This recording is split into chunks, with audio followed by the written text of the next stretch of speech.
Tenéis como... O sea, yo he fracasado un montón de veces, ¿cachai? No es como el camino, he inventado un montón de cosas y en esta dualidad que te digo yo. eh, Ahora uno puede decir, echarle la culpa, no le dediqué todo el tiempo, pero yo creo que la culpa no es esa. Porque los riesgos tú tenés que medirlo. Uno tiene que empezar primero, que si tú te vas a dedicar 100% a emprender, realmente el riesgo es alto. Bienvenido a este nuevo capítulo del Plan del Inversionista. En esta oportunidad tenemos a Denis Vélez, economista pillín, y hoy día vamos a tener una conversación acerca de los negocios. Exacto. ¿Cómo estás, Isaías? Muy bien, gracias. ¿Y tú? Bien. Bien. Aquí estoy comenzando con este nuevo podcast y además comenzando también a aprender un poco también de ti, así que Sí. comencemos a ver la magia y cómo empezamos todo esto. Bueno, yo en general llevo 1 año y medio haciendo contenido de economía y finanzas y por lo tanto ahí conectamos con Isaías para este podcast, así que... Sí, buenísimo. O sea, hay muchas facetas tuyas que son muy interesantes y por eso feliz de tenerte como invitado. Me gustaría partir desde adentro hacia afuera. Obvio, Así. nomás. Una de las primeras cosas que me gustaría saber de ti es la mentalidad, cómo se ha formado o se ha forjado la mentalidad que tú tienes actualmente en breve. O sea, cómo has llegado hasta acá con la mentalidad que tienes. Oye, eso es una pregunta súper amplia, pero mira, yo creo que básicamente cuando uno comienza cualquier cosa, la parte más importante son tus raíces. O sea, lamentablemente el mundo económico, el mundo financiero, el mundo social, te distribuye en base al entorno social con el cual tú estás expuesto. Si tú naciste en La Pintana, y probablemente tienes más ambición de alguien que nació en Las Condes o La Dehesa. Y eso básicamente porque tu línea de necesidad base, digamos, de tu ingreso mínimo viable, es mucho más difícil lograrlo cuando estás en Puente Alto y lograr algo que cuando estás viviendo en La Dehesa y que ya tenés toda una canasta relacional. Entonces ahí parte, digamos, el conocimiento, porque un ejemplo más sencillo para la gente es que si tú tienes 2 millones al mes y tú lo tienes todos los días, o sea, todos los meses, ¿te da el esfuerzo de trabajar? Probablemente no tanto. Ahora te voy a decir 10 millones, 20 millones, sin trabajar. ¿Trabajarías? Sin trabajar no trabajaría. No trabajaría. Entonces, pero la gente que gana 200 lucas tiene que salir sí o sí a trabajar. Sí. Entonces ahí el entorno o donde tú naces marca finalmente la mentalidad que tú vayas a tener. Y en base a cuánto es el valor marginal que tú quieres dar al esfuerzo siguiente. Ese es como el concepto, por eso el entorno.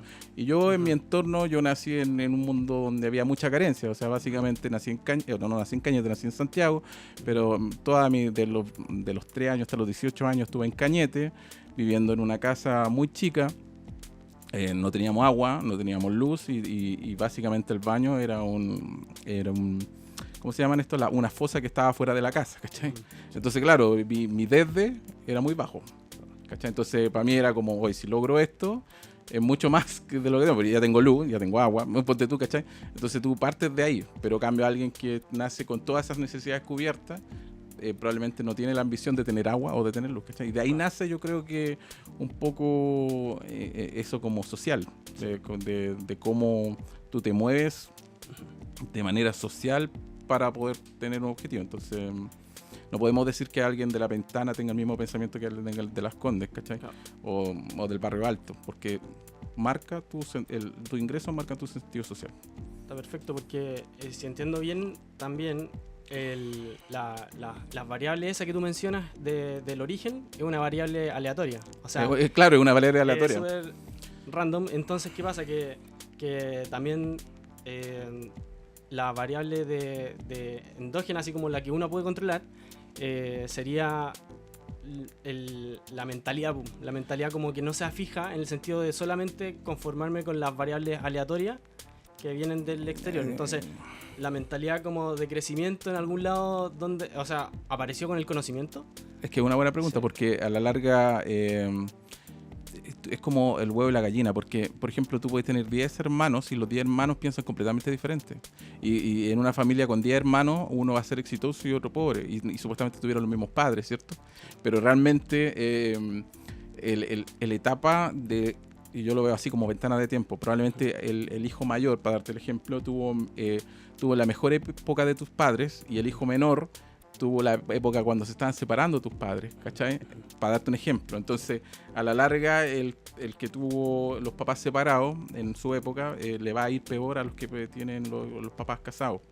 Entonces, ahí ya tenía una variable que es como que tampoco rige de ti, ¿cachai? Es como, no necesariamente es el timing también que va formando un poco lo que tú quieres.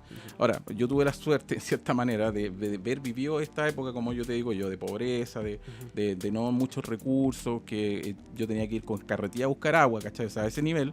Entonces, para mí el desde era mucho más difícil.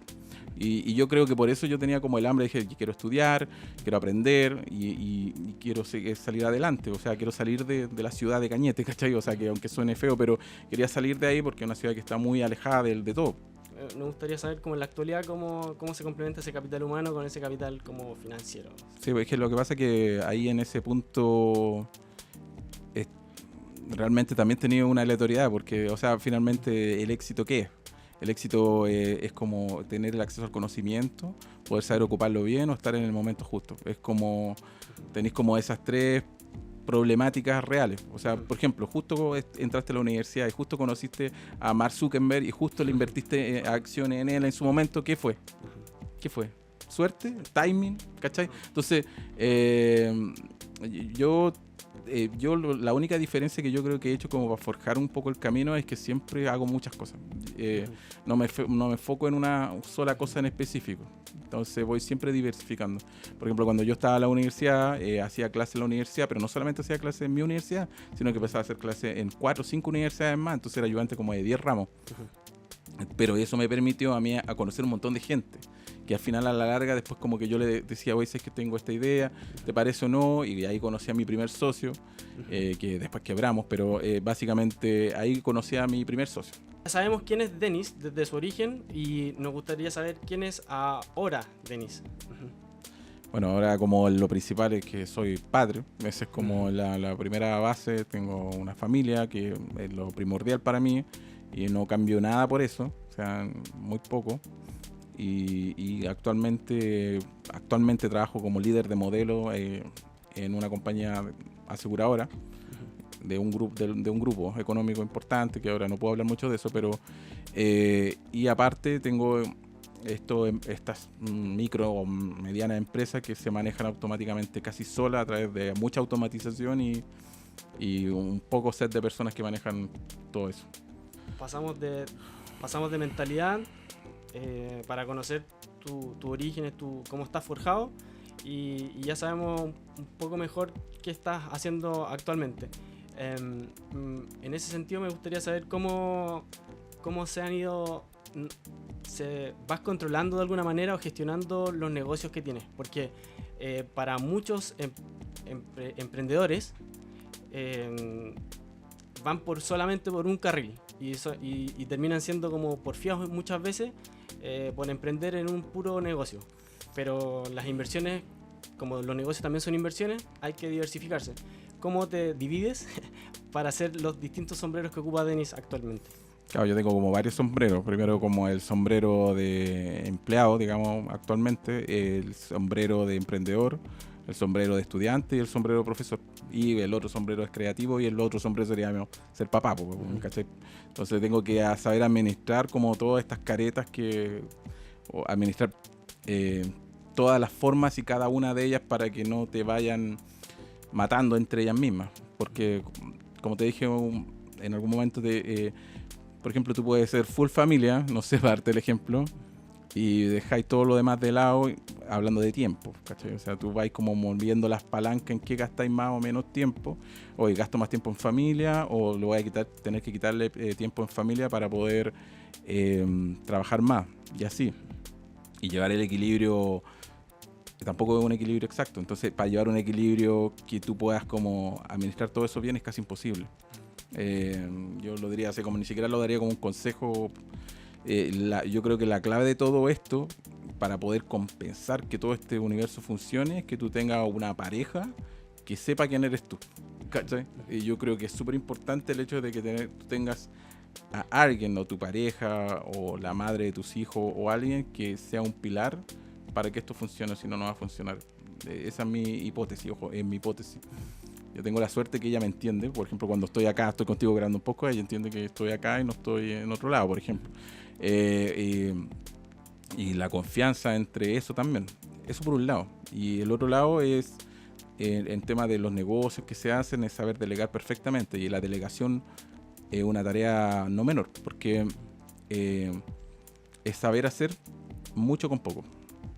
¿Cómo logras esa confianza para delegar? Porque entiendo de lo que tú me mencionas en los distintos roles que tú cumples, que la confianza es fundamental y por lo tanto el socio, la socia que tú tengas en los distintos roles que tienes es clave. Entonces, ¿cómo haces para delegar eso? Ya, mira, primero que todo, yo soy el único socio de todas mis cosas. Es como yo no tengo socios, ¿cachai? Yo soy de la cultura no tener socios en ningún emprendimiento. Es mi forma de ver. Pero es básicamente porque lo que yo hago principalmente es tener socios estratégicos, que es distinto a socios legales. El socio estratégico es como... te doy gran porcentaje de la empresa, pero no eres parte de la empresa. O sea, te doy gran porcentaje de las ganancias sin ser parte legal de las ganancias, ¿se entiende? Es como un asociado, sin ser legal. Sin ser legal. En el papel, digamos. Claro, o sea, él tiene, por ejemplo, muchos como socio estratégico tiene su propia empresa. Entonces, básicamente me hacen servicio de... Colaboran en el servicio y se quedan con una parte del pastel.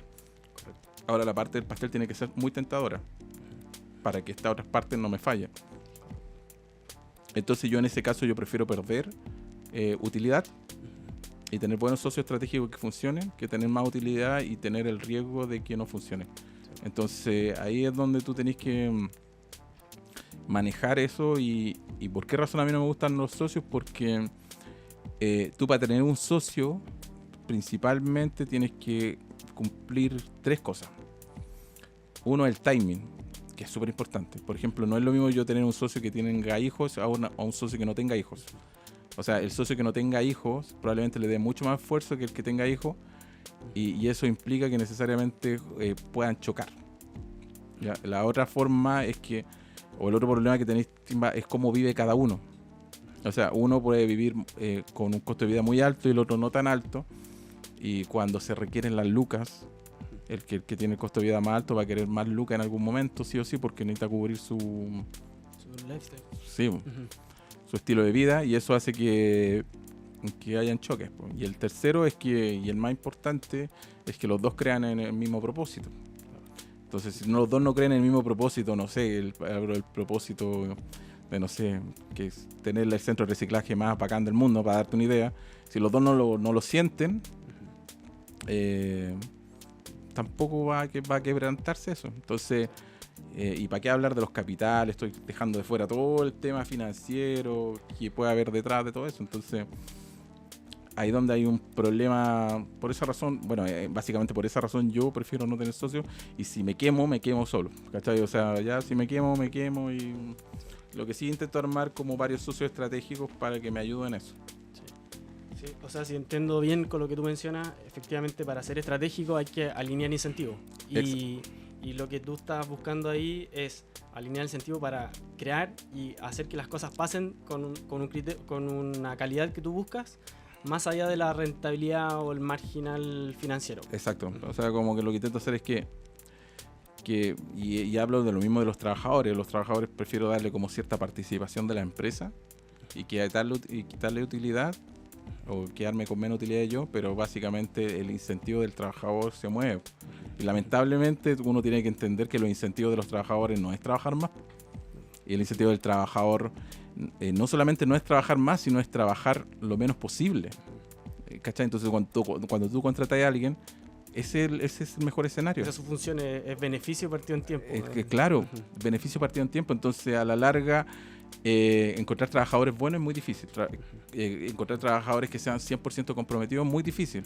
Y encontrar trabajadores que sigan tu propósito, más difícil aún.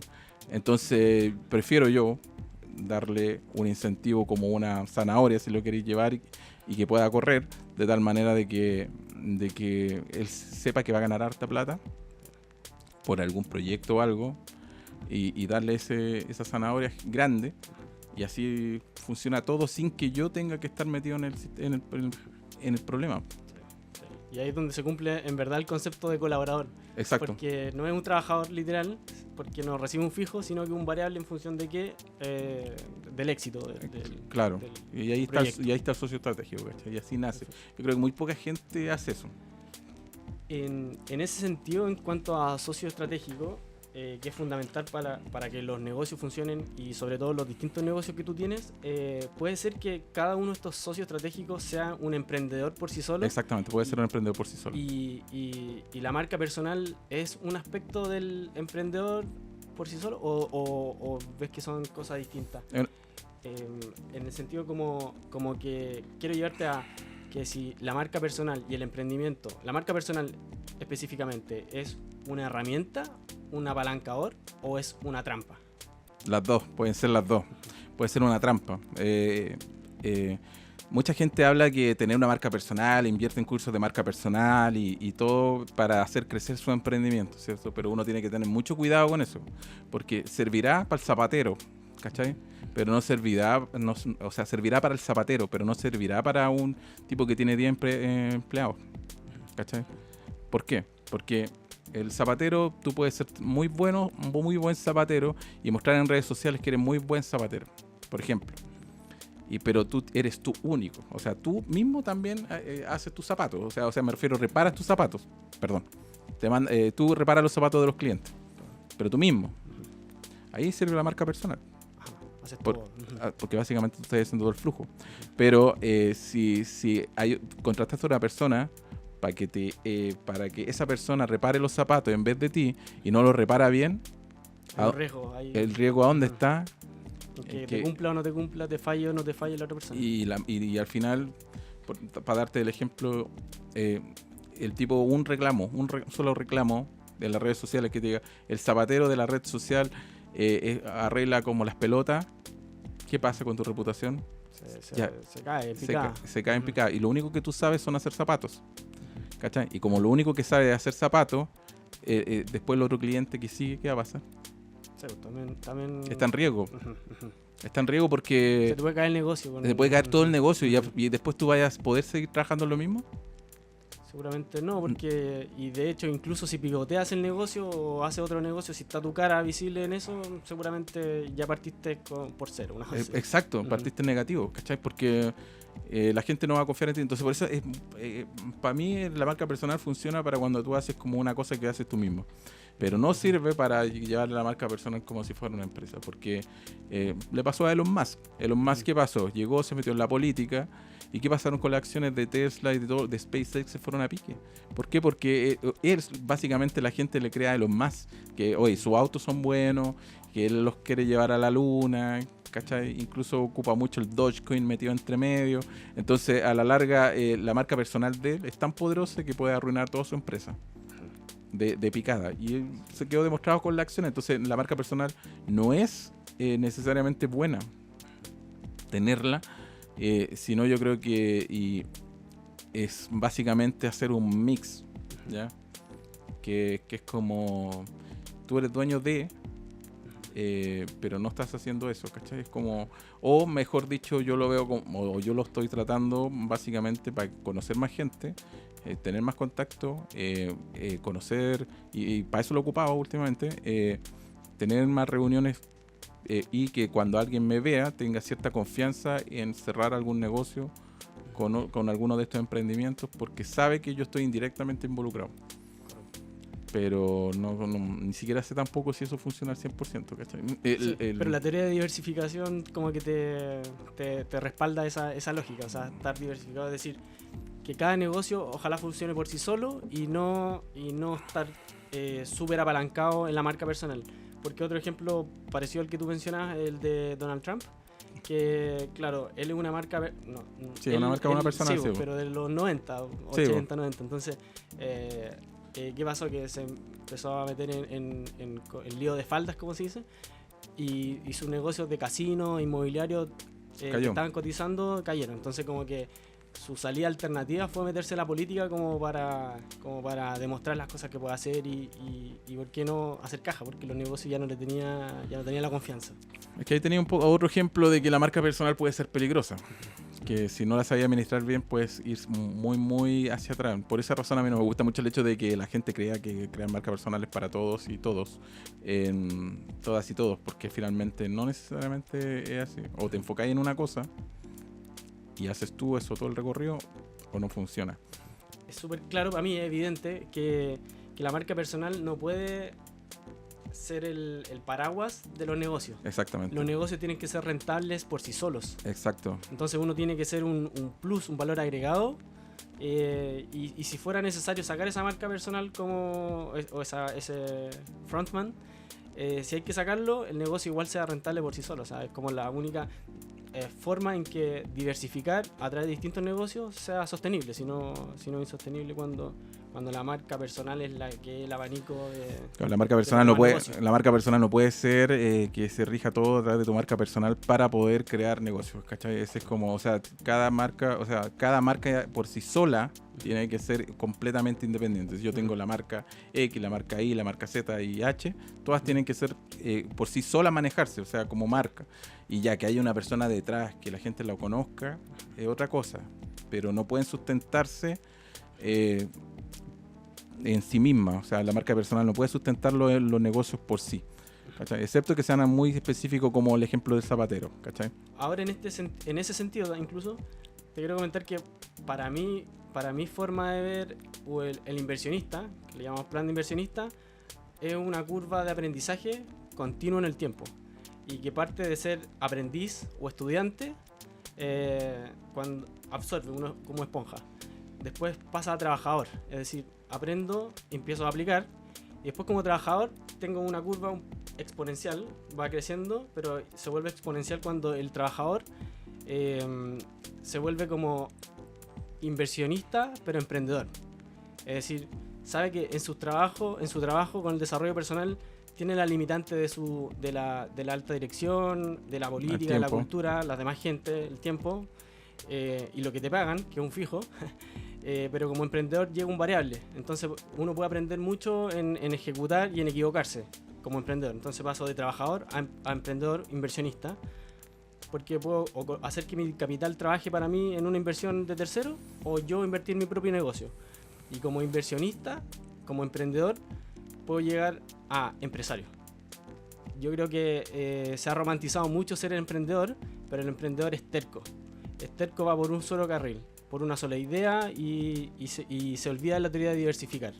Y cuando el emprendedor es capaz de gestionar su trabajo, su vida personal y distintos negocios, es cuando tiene uno una mentalidad de empresario, pero empresario visto desde el punto de vista de que manejo varios negocios. Y los negocios son sostenibles por sí solos, por lo tanto no tengo que estar ahí para que las cosas pasen, sino que en esta curva de aprendizaje, de prueba y error, ya estoy en una etapa más consolidada donde tengo que gestionar personas y riesgos. Eso es como la cúspide, digamos, pero hay más riesgo en esta curva más empinada. Hay más riesgo, hay más capital de por medio. Entonces, en este sentido, ¿por qué crees tú o cómo ves tú que los negocios fracasan? Es que ahí como que básicamente te explicaste todo lo que yo he hecho en términos simples, porque tú tenés como... O sea, yo he fracasado un montón de veces, ¿cachai? No es como el camino, he inventado un montón de cosas y en esta dualidad que te digo yo. Ahora uno puede echarle la culpa, no le dediqué todo el tiempo, pero yo creo que la culpa no es esa.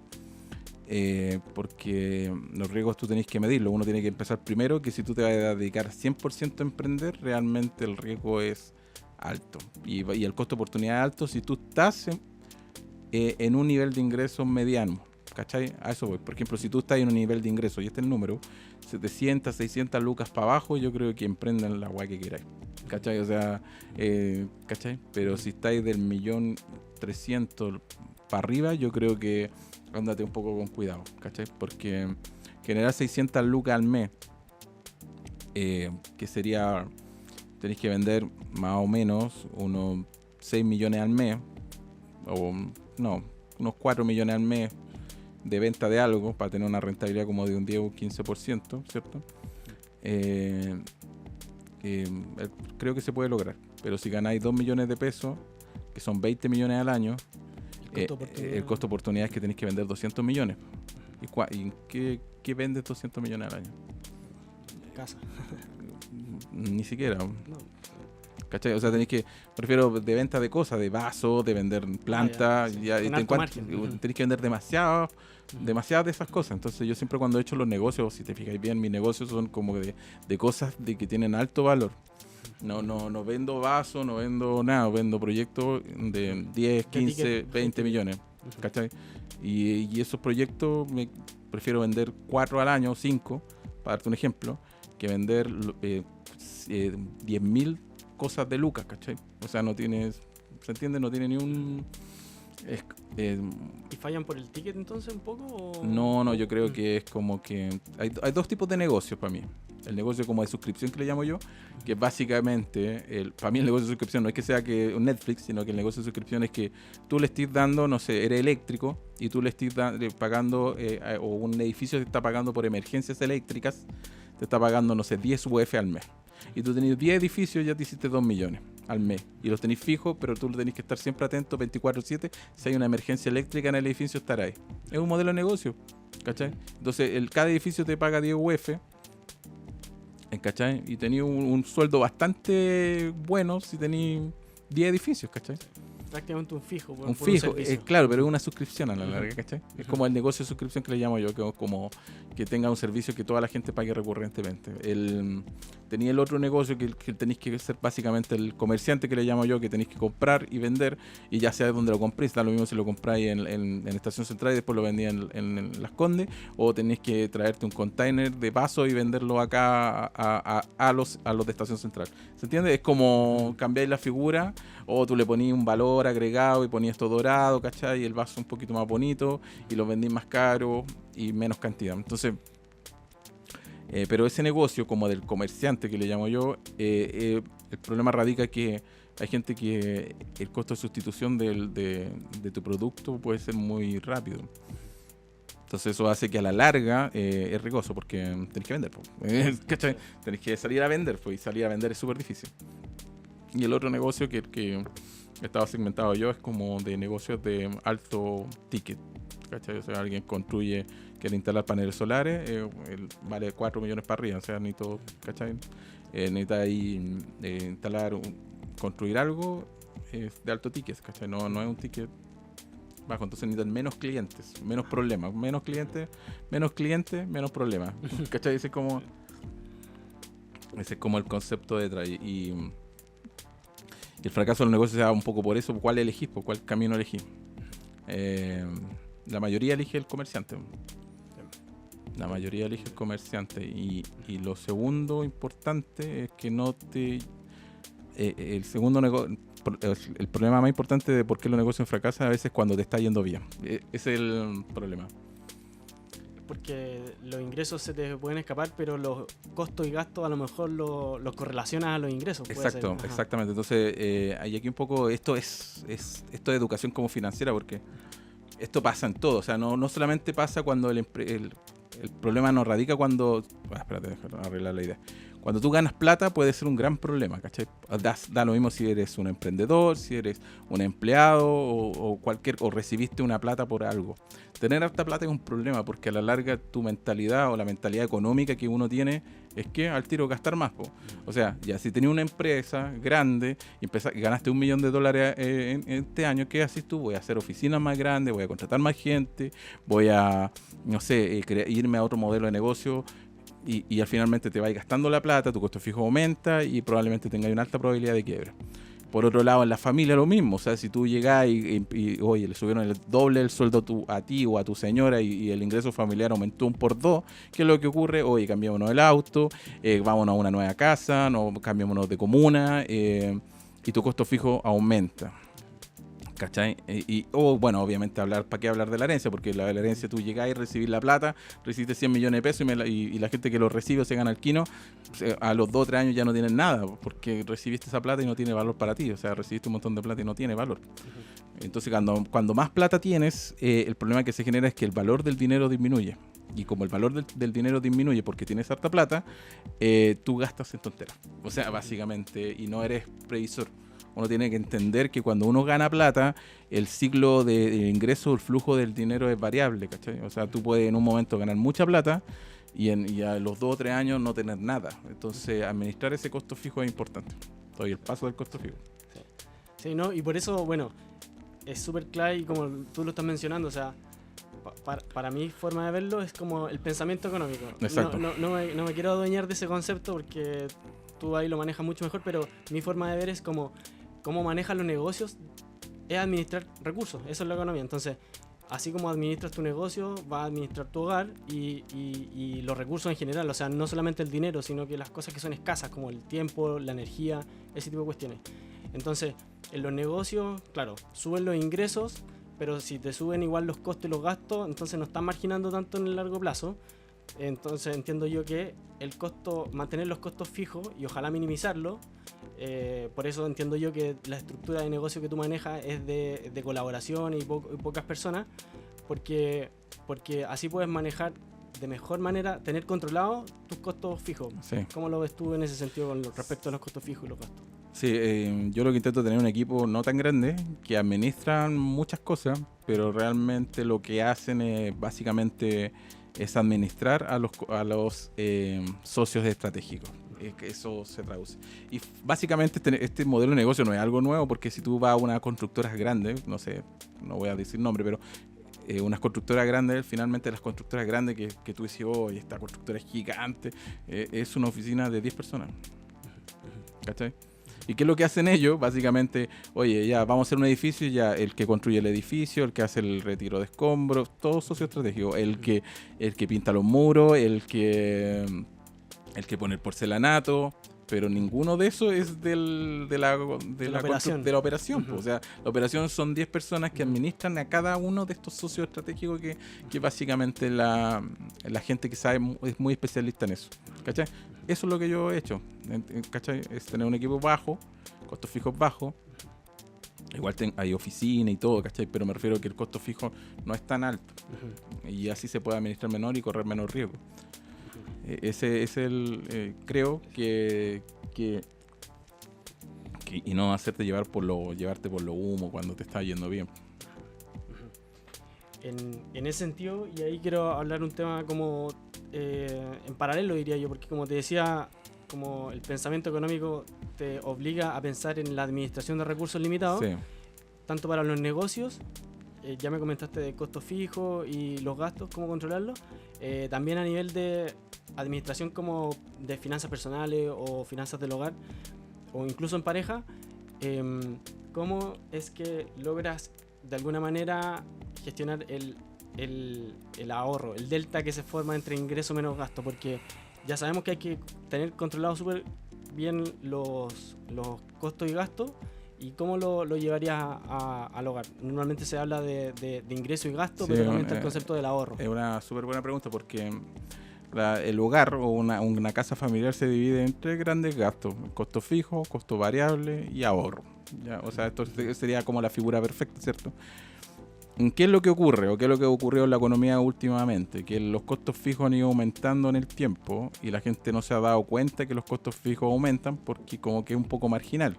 Pero realmente poco a poco la gente se está dando cuenta que estos costos fijos es un pequeño hoyo, ¿cachai?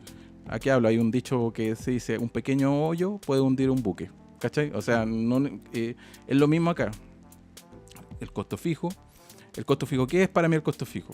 Y aquí ayúdame también, el arriendo o el dividendo, la luz, el agua, el gas, La escolaridad o la escolaridad, sí. lo que hablábamos de la alimentación biológica, que hay un mínimo ahí que uno Sí, pero la necesita. alimentación es variable, Sí, ¿cachai? O pero sea, hay un mínimo ahí es, un que fijo. claro, es un Ajá, mínimo fijo de la ajá. alimentación, pero finalmente igual pasa a ser un pseudo variable. La alimentación lo considero Los regalos. los regalos, Los años se cumplen siempre, así que sí, hay que regalar también. Ajá. pero tení para la benzina, por ejemplo, ¿es Claro. variable o fijo? Variable. Variable, porque lo Sí. podéis sustituir. Sí, Esa es como la exacto. diferencia. O sea, tú dices, ya sé que tenía auto, andaba en benzina, ahora me subió la benzina de 1.500 pesos a 10 lucas el litro de benzina, entonces yo voy a tener que andar en metro sí o sí.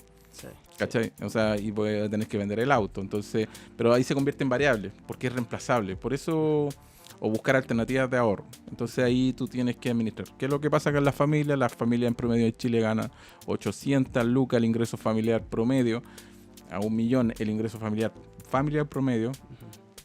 Los costos fijos antes de la gente eran, no sé, 200 lucas, 300 lucas, y ahora pasa a ser 600, 700 lucas, y el ahorro se diluye y la gente finalmente lo que está viendo es que no puede ahorrar y está todos los días con la tarjeta de crédito, y es un problema, ¿cachai? Y es porque no, y el problema radica en que no están viendo bien el espectro. El espectro es que los costos fijos se te están yendo a la vez. O sea, ha sido un número rápido. Si tú consideras la inflación del 2019 ahora es como 22%. O sea, si antes pagaba 500 lucas, estás hablando de un 22% más pues, bueno, de arriendo. porque es acumulativo. Es acumulativo, ¿cachai? Y la luz ha subido los últimos 2 años casi un 100%.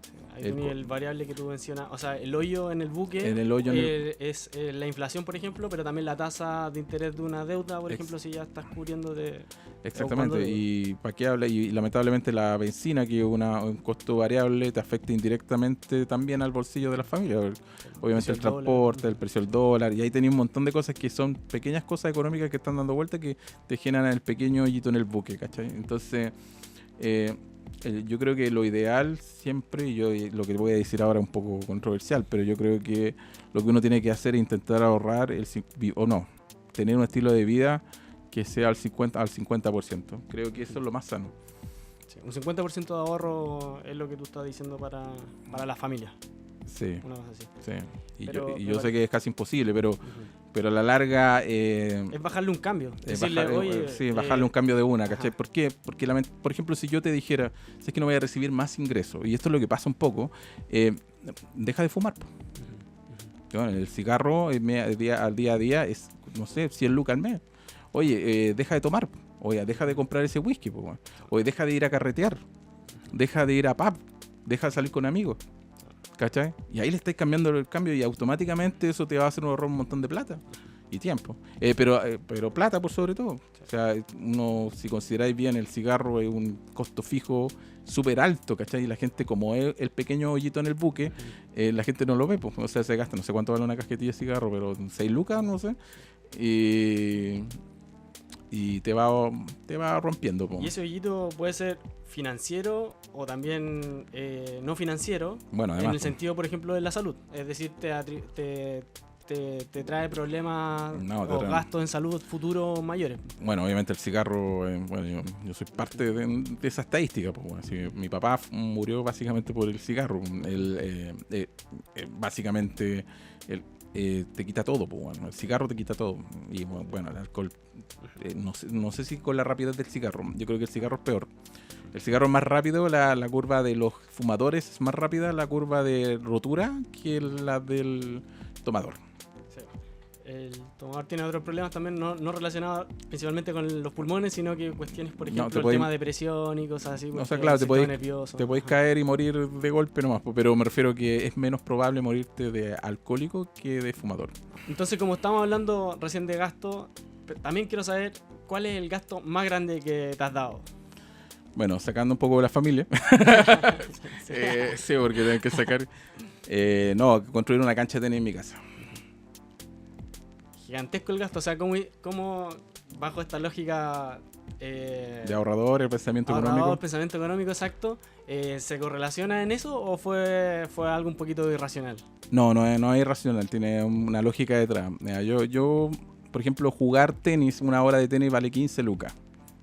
Entonces, mínimo, cuando uno va a jugar tenis, jugas 2 horas, por lo menos, para jugar así tranqui, una hora se hace muy corto. Entonces, tenéis 30 lucas. ¿cómo se llama? Al mes que vaya a ir, te puedes gastar facilito 120, 150 lucas y no jugando tanto tenis, ¿ya? Entonces, si eso lo lleváis al año, son ya casi 2 millones por ahí, un poquito más. ¿Por qué? Porque tengo que sumar la benzina, el tiempo, puede ser más de 2 millones al año, fácilmente. Y jugando poco tenis, ojo, importante. Y en 3 años si jugáis tenis ya es un gasto importante, un 6, 7 millones de pesos, básicamente. Entonces yo saqué la cuenta, dije, a ver, este es un retorno de inversión, este es un flujo de caja. ¿Qué pasaría si yo construyo mi cancha de tenis? Mi cancha de tenis me cuesta hacerla 8 millones 200, eso me costó. Y dije, ya, ¿en cuánto tiempo la recupero?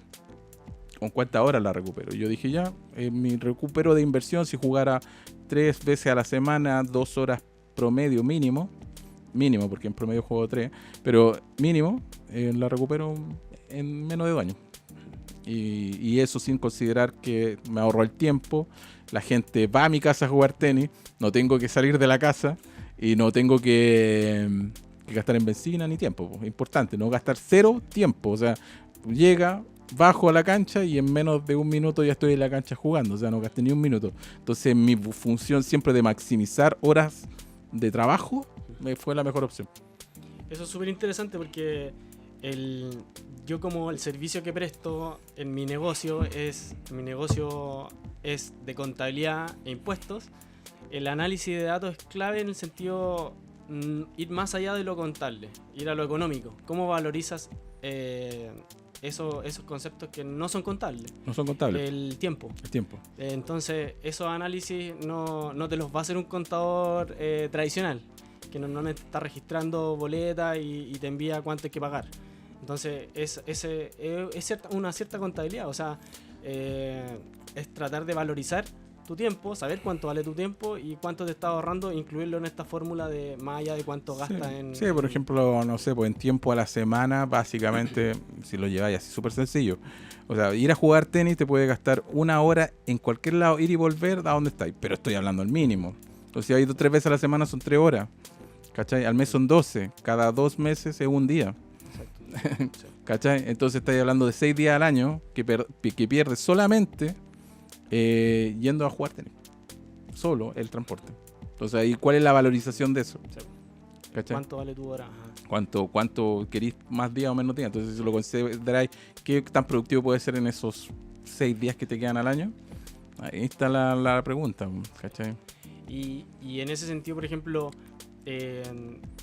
lo valorizas de alguna manera el bienestar personal jugando tenis, pero me gustaría saber también, por ejemplo, llevándolo como al vehículo que tú tienes, esa conciencia como de energía y de gasto, ¿cómo lo vas relacionando? Porque acá no solamente son cuestiones ni contables ni puramente financieras. La gracia del pensamiento económico es que puedes considerar variables financieras y no financieras. Entonces, ¿qué otros aspectos de gasto, por ejemplo, lo puede llevar al hogar? Claro, por ejemplo, el auto que tengas. Pues, el auto que tenga puede ser el hoyo financiero más grande que puedas tener. Y como que la gente no se da un poquito cuenta porque tenía pequeños costos chicos que no te dais cuenta. Que el cambio de aceite, ya hace no sé cuánto será, 100 lucas, ya hace muchos años no hago cambio de aceite. Tenía, no sé, el motor que falló, una correa, no tengo idea. Entonces yo hace 4 años yo tomé la decisión de ser 100% eléctrico. Así que yo llevo 4 años, 100% electromovilidad. Y al mismo tiempo mi auto se carga con el sol. Entonces básicamente tampoco gasto energía eléctrica. Entonces llevé como el tiempo al mínimo. Y a la gente dice, oye, que el auto eléctrico es peor, gastáis mucho tiempo en cargarlo, ¿cierto? Pero yo lo cargo con el sol, pues, y en el día cuando está estacionado. O sea, no estoy cargando, no voy a una estación a cargarlo y perder 25 o 30 minutos que te demoré en cargar, ¿cachai? O sea, o lo cargáis en la noche y ocupáis el tiempo muerto del auto estacionado, o lo cargáis de día con el sol, ¿cachai? Entonces tampoco gastáis tiempo en eso. Y al otro beneficio que tiene, desde el punto de vista del tiempo, de maximización del tiempo, que ir a una bencinera gastáis tiempo. O sea, ¿cuántas veces al mes, la pregunta es ¿cuántas veces al mes tú vas a la bencinera? ¿Y cuánto tiempo te demora en promedio en desviarte tu camino para ir a la bencinera o hacer la cola para la bencinera? Porque generalmente siempre hay un auto antes que tú. ¿Cuánto tiempo final? Entonces, si tú llevas ese tiempo a número, es harto. Sí. ¿Cuánto te aumenta el precio de la benzina semana a semana también, por ejemplo? También te Bueno, va y aumentando. el costo financiero, el hecho que te va subiendo la benzina semana a semana. Entonces yo tomé una decisión como de vida, básicamente, que no depender de la variable económica. Y es súper interesante eso porque es una visión de largo plazo. O sea, el precio que tú pagas por un auto eléctrico, la mayoría, como hace el análisis de corto plazo, es decir, es más caro un auto eléctrico, bla, bla, bla. Pero si tú lo flujeas 4 o 5 años o 10, que Sí. es una durabilidad promedio de un vehículo,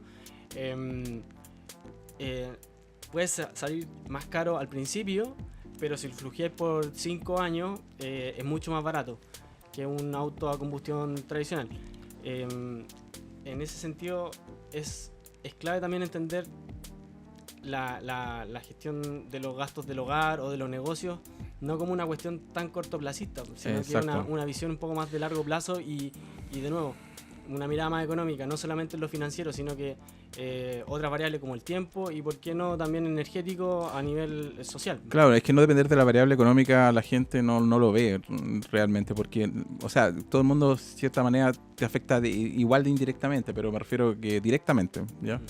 Directamente, si alguien te dice, oye, la benzina va a subir el triple mañana, tú cambias tu comportamiento. Si alguien te dice, te va a subir el gas el triple mañana, tú cambias tu comportamiento, ¿cachai? O sea, la gente va a decir, oye, apaga la luz, ¿cachai? Y apaga la luz porque sale muy cara, o sabes que no comen tanto gas, la mamá, ¿cachai? O no sé, empiezan ese tipo de pequeñas cosas porque tu comportamiento empieza a cambiar en base a las variables económicas. Entonces yo lo que hice básicamente es que eso a mí no me importa. O sea, mi casa es 100% solar, se alimenta de 100% del sol y todo está hecho para que funcione con el sol. Entonces no necesito otra más fuente de energía. Hay días nublados, obviamente, donde tengo que inyectar energía a la red, pero en realidad los días nublados en Santiago son, no sé, el 15% del año, ¿no? Y te lloverá un mes al año, así ya estás hablando 2 meses, pero y ahí tenía un costo, pero realmente si tú lo cambias y lo sustituís, igual genero harta energía a pesar de estar nublado. Y el otro tiempo es que la benzina no me ve afectada porque como tengo el Tesla, entonces el Tesla hace que básicamente no necesito benzina para moverme, que es como el otro costo variable. Entonces ahí yo cubro mi costo fijo y lo intento siempre llevar casi al mínimo posible. Y yo no pago arriendo, dividendo, porque la casa la tengo pagada también. Que a la gente también como que lo mira mal eso. Sí, porque se justifican muchas veces y harto influencer como inmobiliario que no hay que pagar la casa y cosas así. Sí. Pero para perfiles de inversión hay un abanico gigante como de colores. Entonces, pagar la casa puede darte una tranquilidad mental que te puede ayudar, por ejemplo, pensar más en tu negocio. No tener que pensar en esas variables que al final pueden ser marginales. Dependiendo de las magnitudes de lo que uno maneje, arrendar o no arrendar, o pagar una contribución o un dividendo, puede ser marginal. Por lo tanto, tener la casa pagada puede ser una tranquilidad con la cual me puedo enfocar en otras cosas que son más rentables. Exactamente, yo pienso un poco, yo lo pensé, o sea, a mí lo que ocurrió conmigo en mi caso fue una aleatoriedad, porque no es algo que yo haya pensado hacerlo, ¿cachai? O sea, no dije, no, voy a pagar 100% mi casa, ¿cachai? No, nunca lo pensé así. ¿Te la regalaron? No, ojalá me lo hayan regalado. No, es que yo tomé una forma como un proyecto. Dije, ya, yo voy a construir mi casa. Ese fue mi foco, ¿cachai? Dije, compré un terreno en un condominio de parcela y dije, y aquí voy a construir mi casa. Y con la construcción de la casa demoró 5 años. Eso demoró en construirse la casa. Y ahí poco a poco la construí hasta que básicamente se pagó porque yo no me endeudé para construirla. Entonces por eso me demoré tanto tiempo también en construirla. ¿La construiste tú? O sea, no que yo haya estado con los clavos, pero hiciste esa gestión, o sea, me imagino que... Y ahí estoy viendo como algo como recurrente que también lo estoy viendo y por qué está funcionando, por ejemplo, mi idea de negocio y qué sé yo, que al final uno desarrolla una idea, la investiga tanto, la conoce, que cuando a prueba y error, uno probando en sus propias posibilidades de decisión, va aprendiendo y uno lo puede capitalizar haciéndolo un negocio. O sea, uno va aprendiendo tanto que que digo, oye, esto lo solucioné para mí, me resulta, ¿por qué no esta solución se la puedo brindar a más personas y trabajar en ello? Y de alguna manera es la excusa de hacer un negocio, pero ya sabes que es una cosa que conozco y que me gusta y que ya conozco Sí, claro, es que eso lo puede llevar a cualquier lado, ¿cachai? El hecho de construir tu casa tiene hartos riesgos, que te construyan mal y todo. Y ahí es donde tú tenés que ser el estudioso, ¿cachai? O sea, en toda cosa que uno haga tiene que estudiar muy a fondo. O sea, yo cuando construí mi casa no tenía idea de electricidad, ni cimientos, ni sobrecimientos, ni arquitectura, ni fundaciones, ni ¿cómo se llama? Ni análisis estructural. Todo eso no lo sabía. Y tuve que aprender de todo. O sea, oye, a ver si el eléctrico está haciendo la pega bien, ¿cómo voy a saber yo que la está haciendo bien? Entonces tuve que aprender a ver cómo funciona la electricidad, ¿cachai? Con voltaje, como tuve que aprender. Y en realidad lo que uno tiene que intentar ver es que uno tiene que aprender de todo, ¿cachai?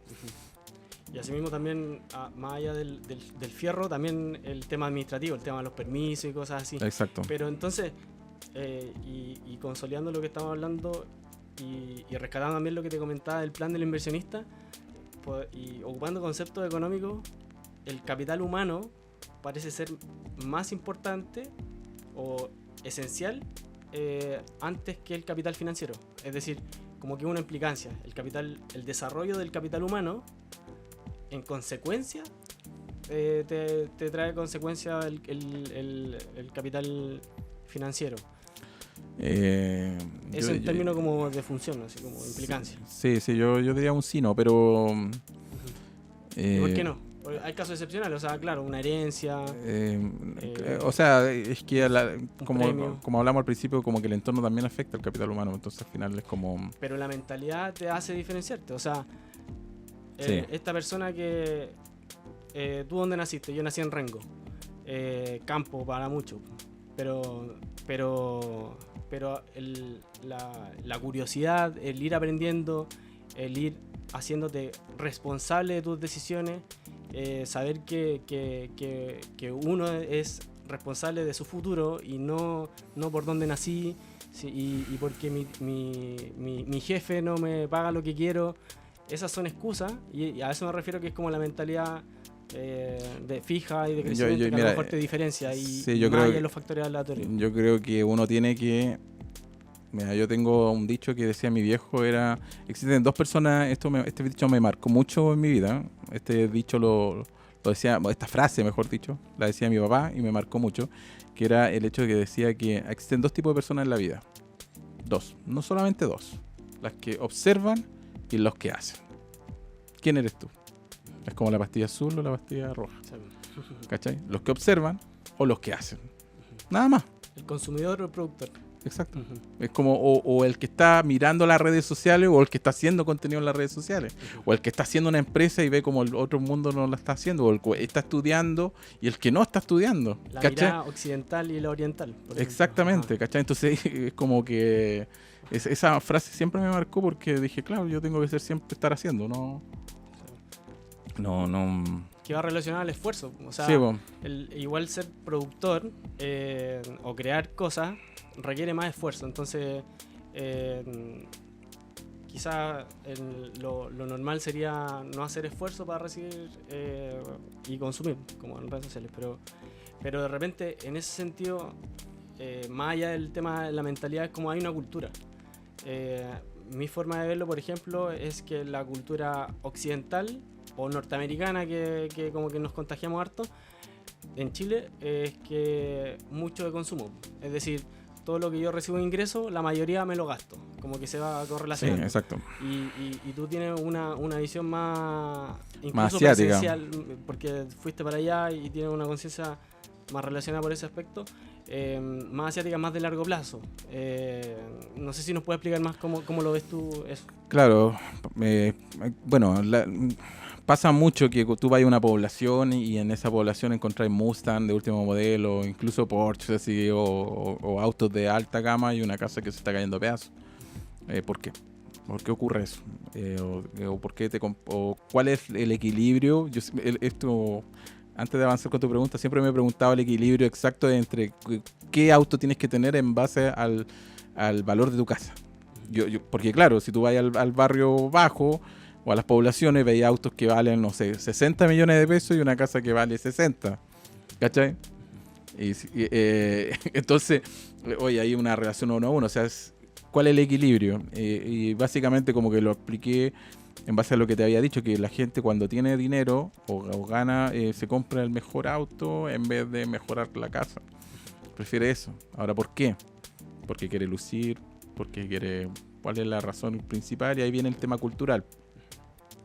Que por esa razón toda la gente que hace contenido de Ferrari o auto, como que lo ven como ídolos para ese sector de la población que básicamente es el 60%, ¿cachai? De población, por ejemplo, la población de Chile, o capaz que el 90% de la población latina, y entonces el segmento es muy alto. Y en parte la cultura asiática, ellos ahorran mucho. O sea, igual también ellos van a un extremo, porque el extremo es como, viven teniendo mucha plata, viven como la porquería, ¿cachai? No viven tan bien. Entonces sea mucho ese otro extremo, y el que tiene el Ferrari en Asia o el auto de lujo es que probablemente venga de varias generaciones. No es como la primera generación que ganó dinero, ¿cachai? Sino que probablemente sea la tercera y cuarta, y uno tiene que entender también que los dineros son generacionales. O sea, si hoy estáis ganando plata, tú tenés que intentar pasárselo a la siguiente generación ese esfuerzo, si no la siguiente generación no sigue. Y tú veías a los cabros que tienen mucha plata hoy, tenés que ver quién eran sus abuelos, ¿cachai? Así se ve un poco, pero claro, nosotros en Latinoamérica tenemos como ese segmento de gastar lo ahorrado, ¿cachai? Y ojalá todo. Y un día alguien me dijo, yo me gasto todo el sueldo. Yo le decía, weón, ganáis 5 palos, weón, ¿cómo te lo gastáis, weón? Le decía, no, yo me gasto todo el plata, pero no ahorráis nada, ¿no? Y yo decía, pero ¿por qué no ahorráis si tenéis la capacidad de ahorro? Porque prefiero gastármelo. O sea, no puede ver plata en la cuenta corriente y se va a Mercado Libre y comprar algo, se va a comprar la vida algo, se va a comprar, bueno, y se la gasta. Y por otro lado, la cultura asiática es como vivir muy mal un cierto periodo de tiempo, y vivir muy bien en el futuro. Yo cuando estuve en Nueva York, un amigo, estuve ahí, no sé, 2 semanas, y un amigo trabajaba en mudanza. Esta es una historia. Y mi amigo que trabajaba en mudanza me dijo, oye, ¿me ayudáis? Yo estaba estudiando ahí como un cursillo ahí de inversiones. Y yo le dije, ya, te acompaño. ¿Cuánto? Me dijo, ya te pago 150 lucas. Y dije, bueno, 150 lucas por cargar cuestiones, a toda raja. Voy para allá y nos metimos al barrio chino. Y el barrio chino de Nueva York es horrible, o sea, súper así penca, así es como ir a un poco más ordenado que ir a 10 de julio, pero comparable en escala. Entonces va y en una pieza como de 30 metros cuadrados habían como 10 chinos viviendo ahí. Y nosotros estábamos haciendo la mudanza de esos chinos, se llevaban ropa y cuestiones, eran pocas cosas, no eran tantas. Y fuimos fuera no me acuerdo exactamente el lugar, y fuimos a dejarle la media casa, weón. La media casa, weón. Y yo dije, pero ¿por qué pasó esto? O sea, estos compadres vivieron mucho tiempo muy mal, o sea, ahorrando así a tope, para después comprarse esa media mansión, pues, weón. ¿Cachai? Y vivir súper bien, pues sacrificaron, no sé, 15 años de su vida probablemente viviendo muy mal, para vivir los próximos 40 muy bien, pues. Y por ejemplo, ya sabemos lo que has ido desarrollando, forjando como en conocimiento, en aprendizaje, en educación, también invirtiendo en tus negocios, también cuidando de tu familia y todo eso. Más allá de eso, ¿qué otras inversiones tú tienes? Por ejemplo, en el tema de Bitcoin y del mundo inmobiliario. ¿Cómo lo ves tú también como inversión o cómo lo percibes eso también? Ya, mira, es un tema relevante porque, mira, yo todas las ganancias que he ganado, yo no las veo. O sea, básicamente no la tengo ni en una cuenta corriente, no las veo porque todo lo que he ganado, cada vez que gano algo, compro alguna propiedad o, no sé, un estacionamiento o una bodega, algo que me genere un flujo constante, ¿cachai? Y eso es lo que he hecho. Obviamente desde el 2022 en adelante paralicé cualquier inversión inmobiliaria hasta nuevo aviso, y ese nuevo aviso todavía no sé cuándo va a ser más o menos rentable para para alguien como yo comprar otra cosa, pero el 2022 dije no se compra nada más, así que ahí se empieza a generar flujo de caja, pero toda la ganancia que han recibido estos emprendimientos, lo que he hecho es comprar propiedades para poder tener un colchón y un activo en caso de emergencia, ¿cachai? Una garantía, un respaldo. Una garantía, un respaldo, porque los negocios pueden funcionar, pueden no, y si tú crecí, el riesgo de que te demanden, que quiebres y todo es súper alto. Entonces, ¿para qué? ¿Cachai? Entonces, bueno, son fichas que yo jugué, así, básicamente.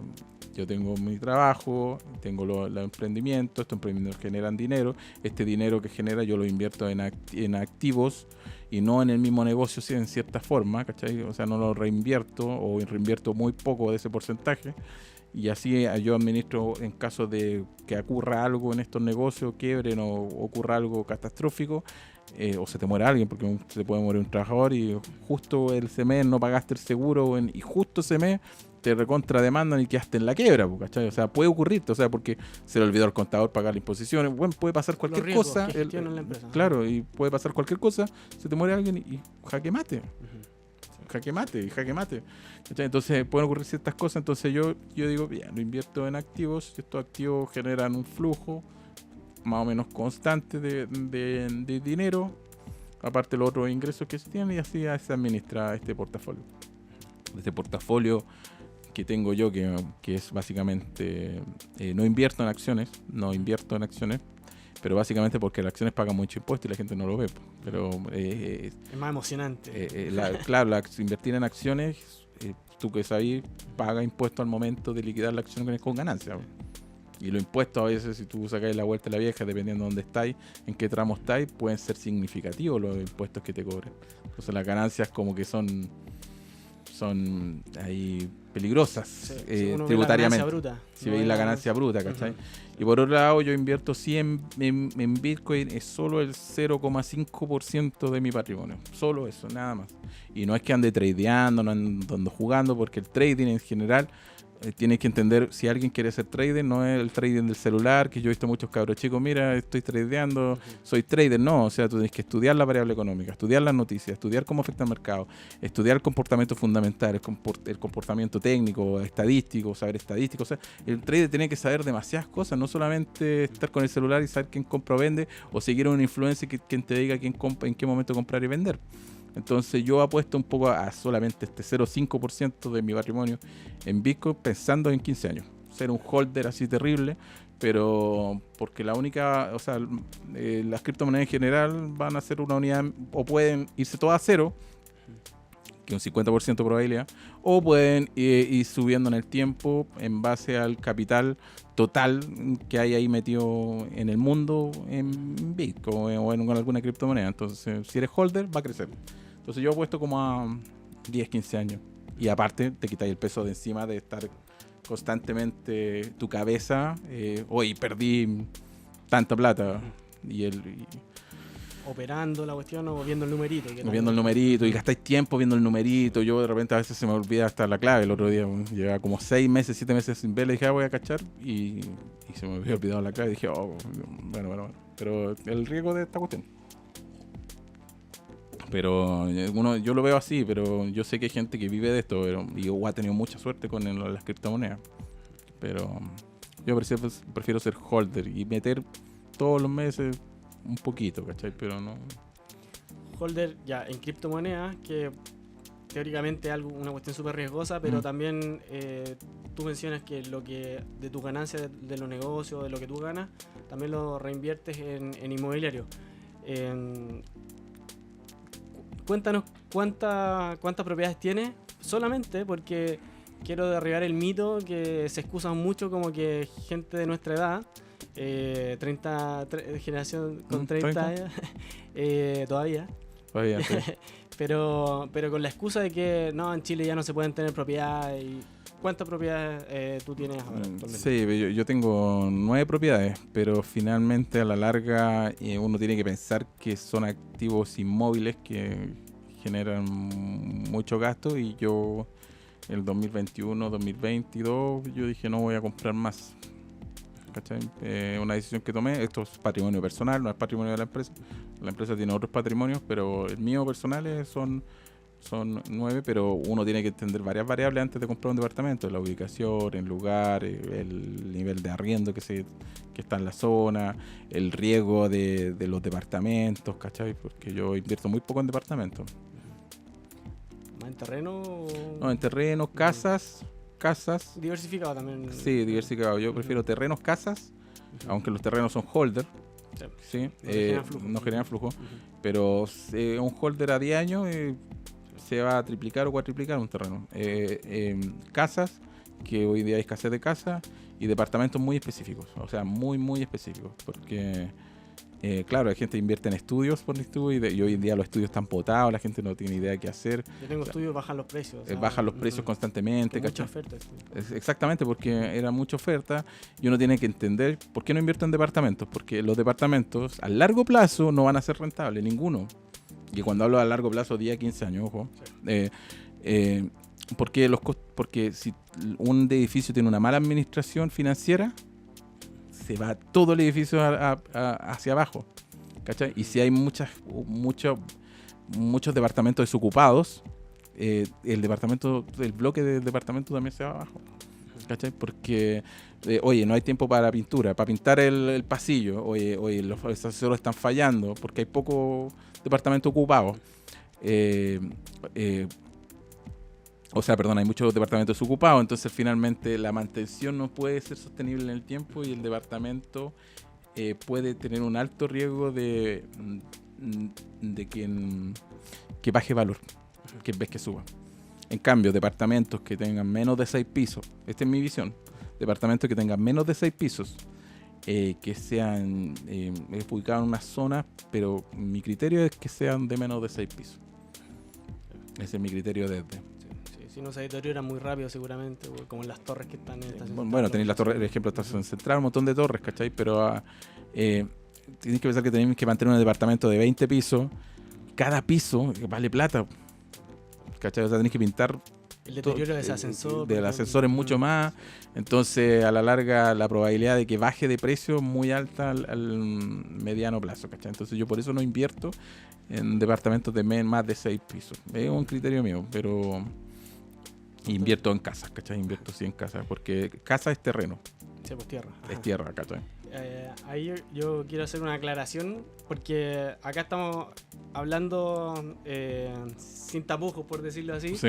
Pero quiero hacer la aclaración de que hay mucho esfuerzo detrás de todo lo que estamos hablando. O sea, hay una reflexión, un análisis y de hacerse cargo de varios activos, gestionar activos, negocios, emprendimiento me refiero, inmobiliario, que también es un tipo de negocio.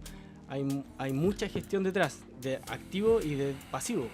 Entonces quiero hacer la aclaración de que también, como los emprendimientos, esto no es para todos y es una curva de aprendizaje de prueba y error, donde el que está más arriba está arriesgando más. O sea, eso hay que entenderlo bien, pero cuando uno está arriesgando más capital, más deuda, pero uno se está poniendo a prueba cuánto soy capaz de gestionar. Entonces, es una curva donde muchos arriesgan más de la cuenta y ahí es donde pierden. Como financieramente se dice, como se apretan los dedos con el cajón. Entonces, es una curva de aprendizaje donde se puede acelerar, sí, pero gestionando riesgo, porque aquí no es para todos de la misma manera. Aquí no hay un manual para ir resolviendo las cosas. No hay un manual. Bueno, yo compré mi primera propiedad a los 21 años. Pues eso para que también dejarlo ahí en el tintero, porque uno piensa que es una locura comprarse un departamento a los 21 años. Pues, bueno. Sí. O sea, yo salí a la universidad a los 21 años, para empezar. Pero seguramente entendía el concepto de apalancamiento y ese tipo de cosas, pero no, también era para probar. Fue suerte. Bueno, empezar un poco, mi primer departamento que compré a los 21 años era básicamente porque se me dio la instancia. En ese momento en el tiempo las condiciones de mercado, los precios estaban asequibles. Yo ganaba solo 500 lucas, era asistente comercial, que como fue mi primera pega, pero ganaba 500 lucas en ese entonces. Y justo en ese momento el tiempo dijeron, bueno, el dividendo vale 150 lucas. Y no ponís pie. Bueno, yo dije, bueno, a toda raja. Y dije, y aquí un poco la pega de la ejecutiva de cuentas fue importante, porque ella me enseñó mucho. en ese momento, porque yo tampoco lo entendía, ¿cachai? Entonces ella me enseñó, no, mira, con un pie, y dije, oh, me arriesgo. Mi papá tenía el típico criterio, ¿para qué te vas a endeudar 30 años? Que es como el concepto más antiguo de decir, oye, bueno, ¿cómo te vas a endeudar 30 años? Te casaste con Te casaste, bueno, y la cuestión, pero yo dije, ya, pero sí, dije, saqué la cuenta, dije, esta cuestión se puede vender. Sí. Y ¿Qué es lo peor que me puedo hacer? Es volver a cero. Volver a cero, ¿cachai? Pero Dije, es no, un activo. claro, pero yo no, pues yo saqué la cuenta como flujo financiero, ¿cachai? Dije, ya, 150, va. O sea, lo llevé, lo vendo en 10 años, dije, le saco un margen. O sea, ese departamento vale un por 4 en el momento que lo compré. Pero a eso es lo que voy, pues, o sea, hay un poco de la cultura ahí. O sea, ¿qué es lo que dicen tus papás? Sí, y es lo que estamos diciendo acá, así que pongan atención también lo que están diciendo acá. Porque al final estas conversaciones sirven mucho ojalá para inspirar, pero también para darse cuenta de que wow, no todo es tan rápido, sino que hay que ir de a poco y con cuidado, o sea... No, o sea, el capital que yo formé lo he formado como en 12 años más o menos. Y diversificado. Sí, 12 años, sí. 12, 13 años más o menos he armado como este portafolio. No, la gente nunca va a ser millonaria en 2 o 3 años, o sea, o ganar, tener plata, son 10 mínimo 10 años. El tema que está entre tus 20 y tus 30 capitalizando o entre o después cuando ya estás en el jaque mate, ¿cachai? El jaque mate para mí es que tenías un costo fijo familiar o eres parte de la familia y jodiste y te hiciste el jaque mate.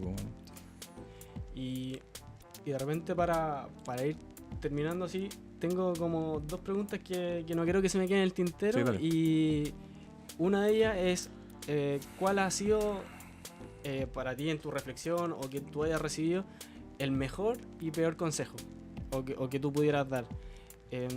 Quizás igual para pensarlo, pero quizás que hayas recibido o que tú pues hayas ido concluyendo a lo largo de este tiempo. No, a mí no sé si alguien me haya dicho un buen consejo nunca. Yo creo que más que nada que tu papá lo único que espera es que tú seas una mejor persona que él. O sea, es como, ese es un consejo que yo lo tomé, es como escuchar a tu papá, de cierta forma, porque yo lo aprendí tarde, pero escuchar a tu papá, eso es como uno. Lo segundo es no hacer oídos sordos de otra gente. Como que yo creo que es importante, o sea, que ser muy criterioso en seleccionar qué absorbe y qué no.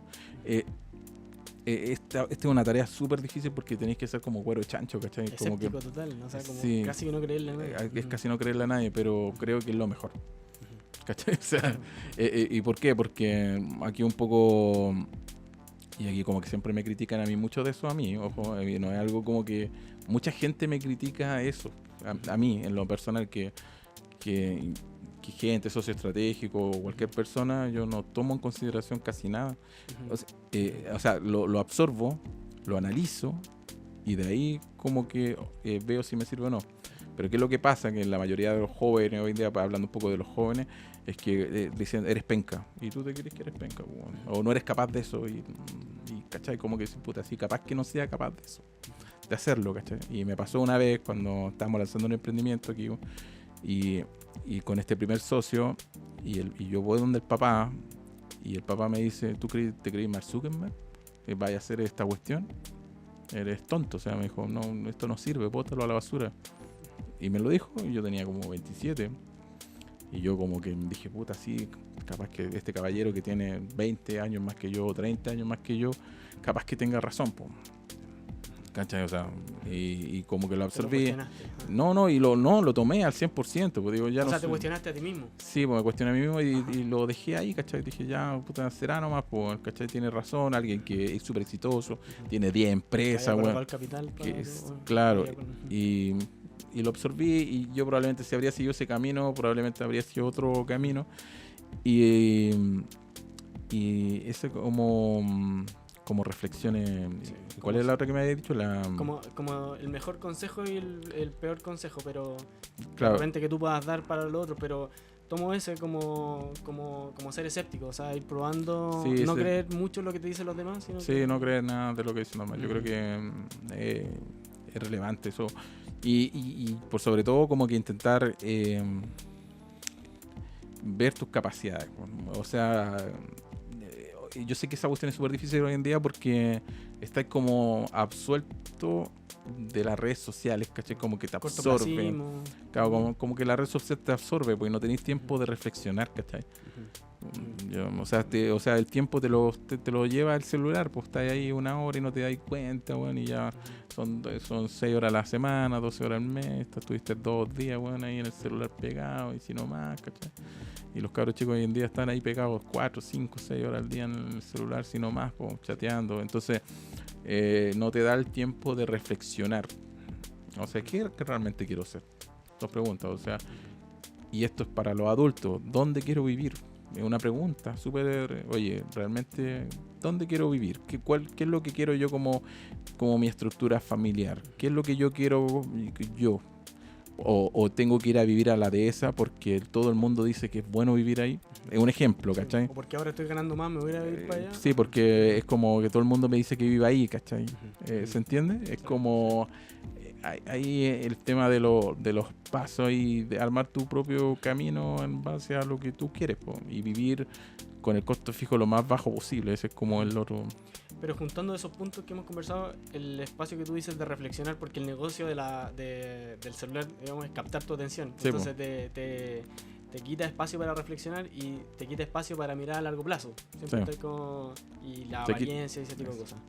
Entonces, me parecieron súper buenos como los consejos, reflexiones, ¿verdad?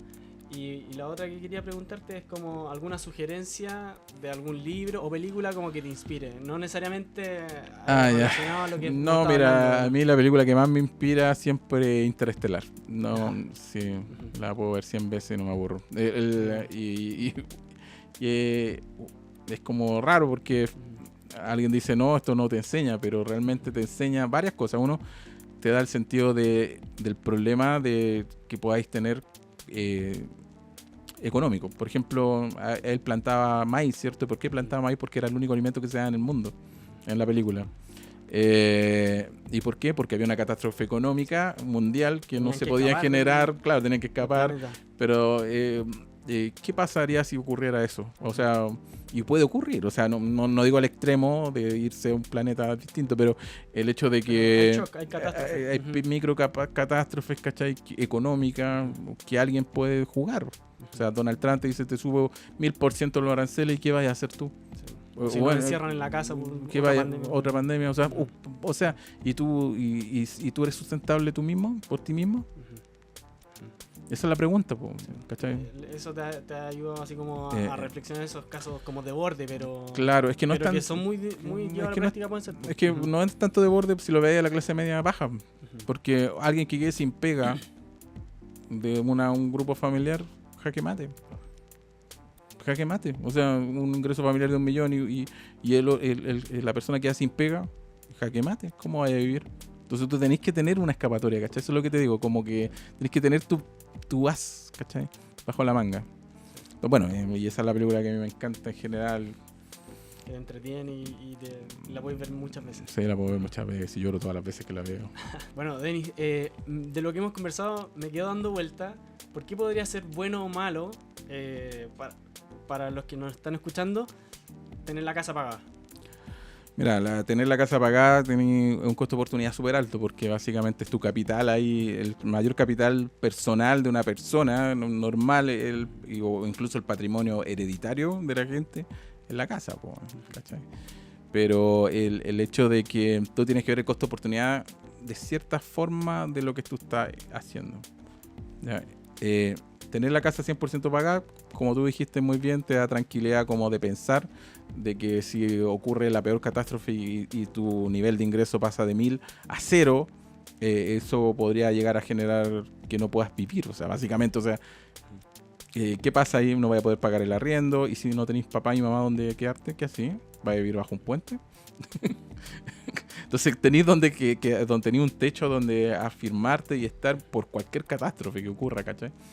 Por esa razón, y una tranquilidad que tú tenés que probablemente en una cierta época de tu vida no te importe, pero después de una cierta época en adelante sí te va a importar esa tranquilidad de cómo tener ese costo fijo pagado y preocuparte de otros costos fijos que debieran ir no sé si tenés hijos, el colegio, etcétera.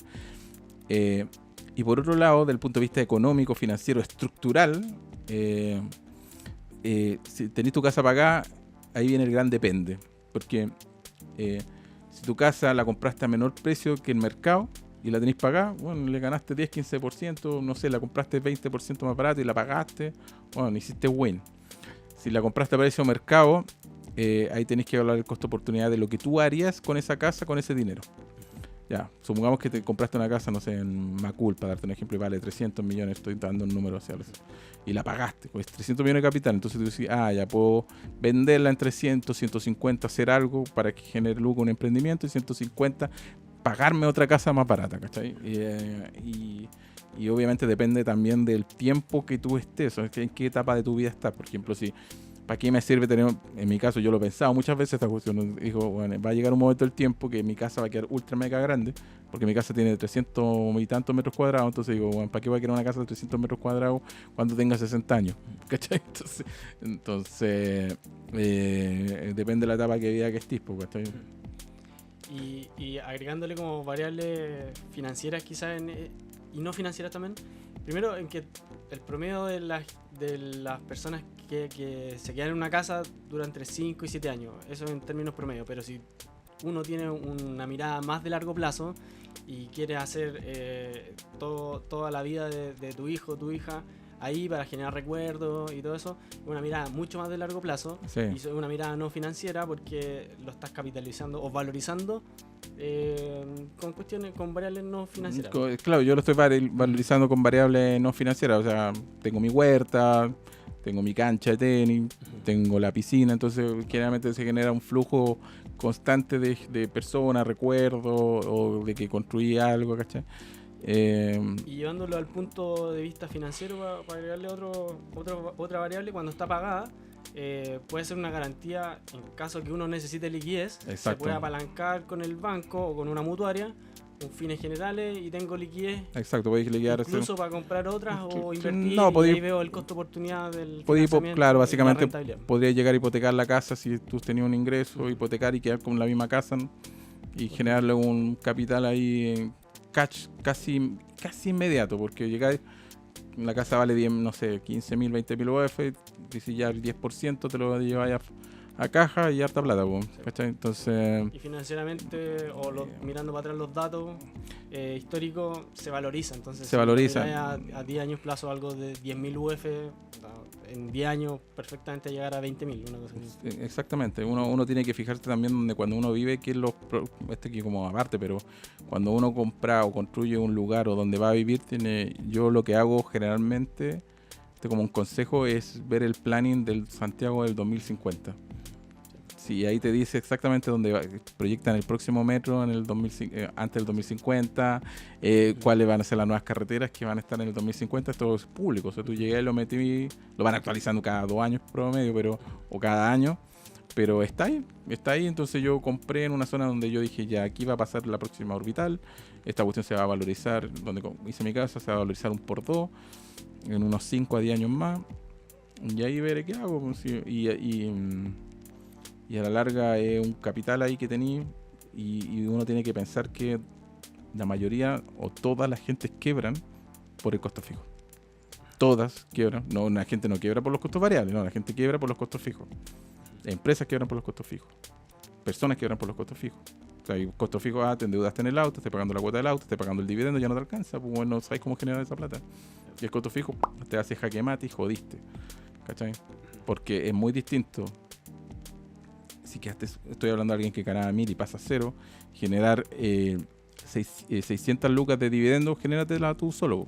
Yo le digo a la gente ya, oye, que no, genératela tú solo. O sea, el ejercicio que yo hago con las personas, le digo, ya, oye, ya, tu dividendo son 700 lucas, ya, y tú ganáis 3 millones, perfecto.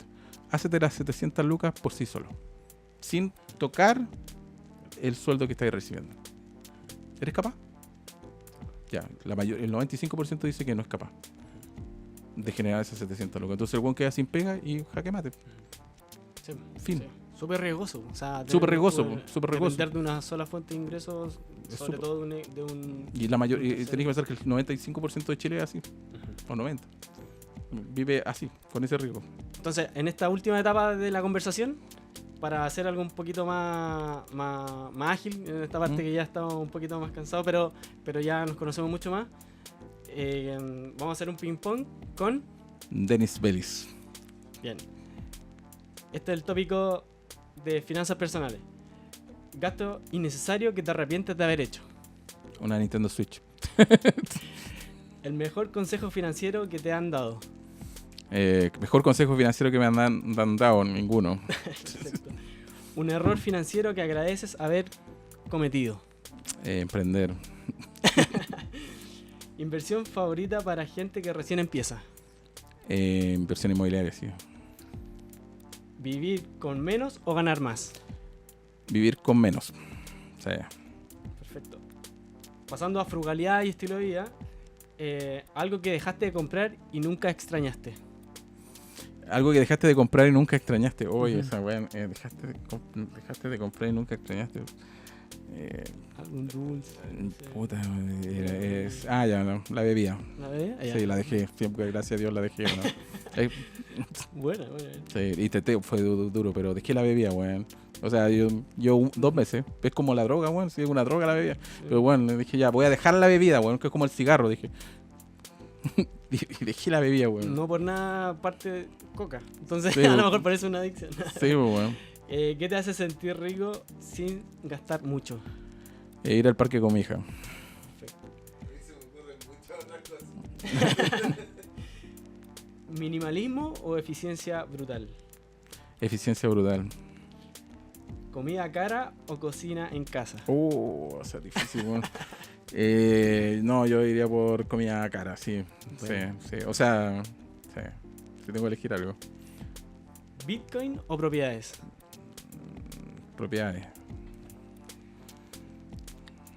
Ahora vamos a otra temática que es inversión y estrategia. Voy a darla continua, da lo mismo la temática. Una inversión que hiciste por intuición. Emprender, sí. Eso. Sí, porque me imagino... Intuición. Sí, intuición, ¿cierto? Porque como que uno recibe muchas señales de que por ahí no es, pero hasta que al final puede ser que sí. O hacer que sea. Sí, intuición nomás. A veces falla, pero... Bueno. Perfecto. Una que hiciste... ¿Alguna inversión que solamente hiciste por Excel?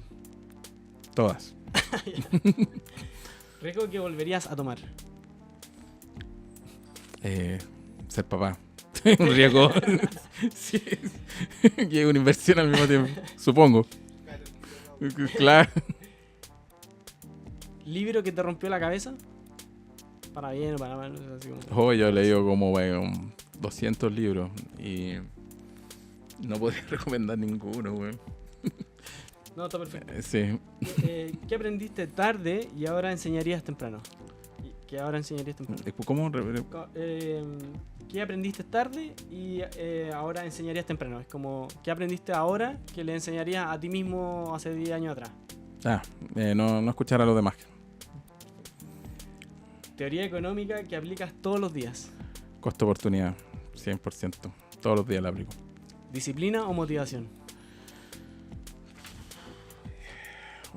Aquí tengo que elegir una disciplina, sí. ¿Emprender con amigos, sí o no? No. ¿Cuándo hay que decir este negocio no va más? ¿Cuándo hay que decir eso? Podría ser un... Debe tener mucho if, pero... yo diría nunca, weón. Es que sí, yo soy un weón porfiado, ¿no? Hasta que veo que... es que mira... esta pregunta es muy buena porque... ¿Hasta cuándo decir hasta? Basta. Yo creo que nunca, weón. O sea, yo creo que te reinventáis siempre, weón. ¿Tu mayor aprendizaje con seguro de mascotas? Yo sé que no lo hablamos, pero sí. Como no lo hablamos en este episodio, los invito a que vayan a tus redes sociales y conozcan de qué se trata seguro de mascota. Pero, ¿tu mayor aprendizaje con seguro de mascota? Lo mismo, no escuchar a las demás personas que pueden decir que era una mala idea. Perfecto. Esta ya la conversamos, pero ¿marca personal es una herramienta o una trampa? Una trampa. Ya. Perfecto. ¿Qué no puede faltar en tu vida incluso si estás quebrado? Techo. Sí. Me acordé de lo que en algún momento hablaste como cuando conversaste en los últimos tiempos con tu papá. Sí. Bueno, está interesante eso. No lo hablamos también. Vayan a tus redes para saber más de esas historias. ¿Qué te repetías cuando estabas? ¿Qué frase o qué reflexión hacías que te repetías cuando estabas en algún hoyo? Así como trabado en algo, así como... Puedo. ¿Qué te enseñó perder?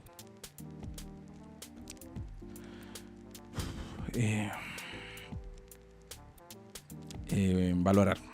O sea, parece lógico, pero perder te enseña a valorar todo lo que tenés. ¿Qué entiendes hoy por éxito? Tiempo. Perfecto.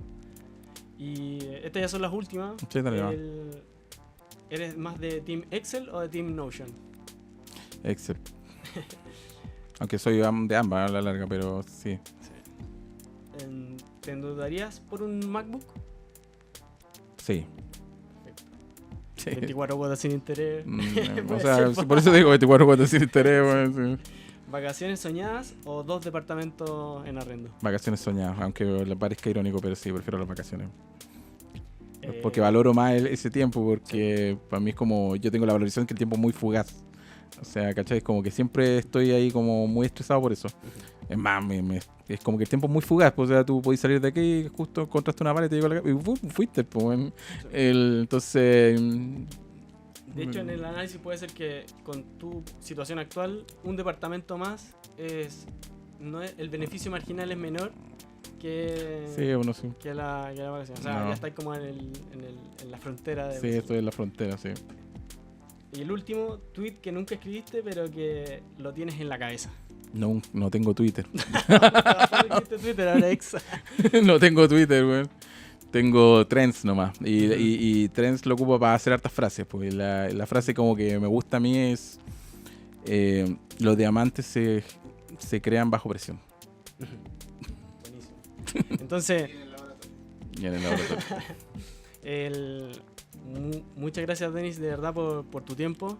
Espero que haya sido muy beneficioso para ambos y sobre todo para quienes nos están escuchando, porque estamos documentando esta conversación, estas reflexiones para que, ¿por qué no sentirnos orgullosos en el futuro? Y sigamos creciendo, viendo para que sea nuestro comparativo para hacia adelante. Otra frase que me gusta y un poco va de la mano con lo que tú estás diciendo es que para tener éxito necesitas solo algún intento. Entonces, dicho el agradecimiento sincero, quiero darte la palabra para hacer el cierre y también invitar a quienes nos están escuchando, viendo, que se basen en las redes sociales de Denis como economista pillín. ¿Y qué pueden encontrar en tus redes sociales, en tu contenido? Un poquito de todo, yo soy muy disperso, pero pueden encontrar de economía, finanzas, un poquito de educación, un poco de productividad, un poco de inteligencia artificial, un poquito de todo. En realidad lo que se me ocurre es lo que hago. Sí. Súper, muchas gracias. Cuídense todos.